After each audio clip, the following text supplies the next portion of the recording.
So, going back to the national championship game, I guess it was the second down, Kobe breaks up that pass, starts yelling at you.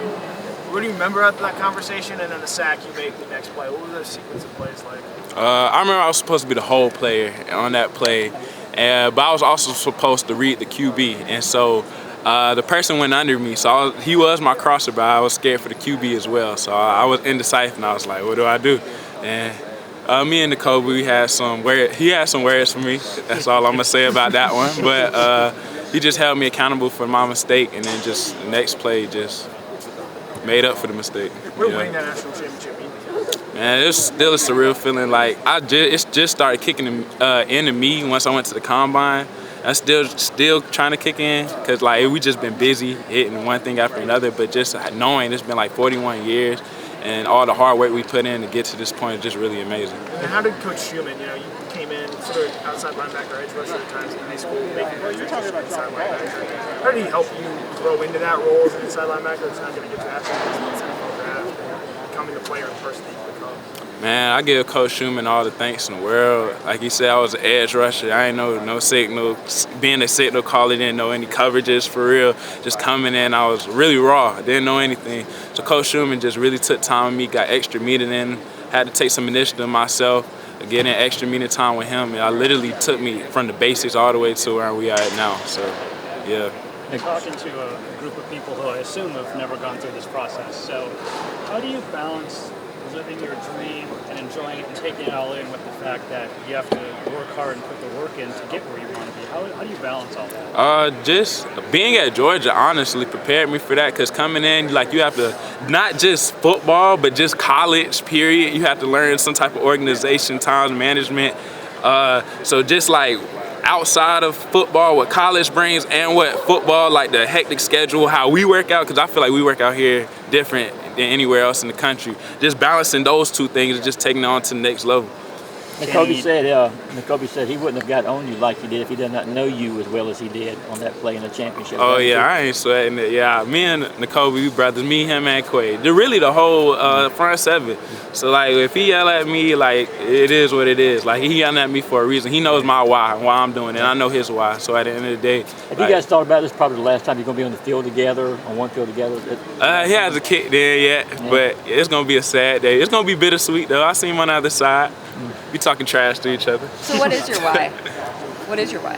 My why is my family. Specifically, I think about my little brother and sister. I want to be a role model for them when they come over there. So like, anytime I think about quitting, I want to say like first time I came here for fall camp, I caught a full body cramp. I was looking at the ceiling, and I was like, Lord, what do you?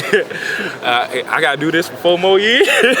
So just taking the time, thinking about them, and like trying to set an example for them is just really my why. And what are you going to be doing in these next couple of weeks leading up to the draft? Just working out, preparing, doing more interviews and meetings. How are they going today? What teams were you talking to? I talked to the Giants today. I was on the team I talked to today. I talked to the Patriots yesterday. I talked to a couple of teams, but those are the two I talked to recently. That whole process of talking to teams and trying to figure out who's interested and who's not, how do you handle all of that part of it? Man, I just try to zone in. I try to make every interview like my last interview. So regardless of who I'm talking to, I'm trying to make the best impression I can. So it's this team. I'm looking up everything about that team, what they run, 4-3, 3-4, 4-2-5. What did they do? It's okay. Focus on that next one. Okay, we're gonna focus on that team. Just take it one step at a time.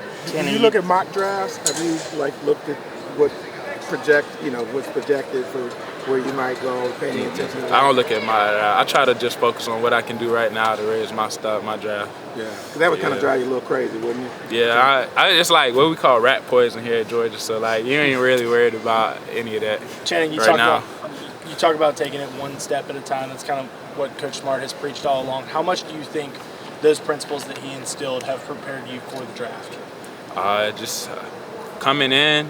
Just less, like I was saying, outside of college, but Coach Smart, just with him chasing me around with that microphone in his hand, yelling at me for these 4 years, just taught me a lot of discipline. You got to stay focused. And, like, it also taught me, like, you always got to keep your A game. So, like, always put your best foot forward, because someone could take your spot, or, like, you could just get cut just like that. Channing, you talked about that there were sort of moments where it's kind of set in that you guys won the national championship. Did anything in particular kind of stand out that made you go, oh my God, we actually did this, we won it? When the confetti started coming down, that's when it clicked. Honestly, when Keely scored that touchdown, because I was still scared until he scored that touchdown. When he scored that touchdown, then I was like, it was like, wow, like we really did it type deal. But even after that, like we went straight into the locker room. We had a drug test. Everything was going really quick after that. I didn't even get time to celebrate for real. So. How does it feel now, 2 months later?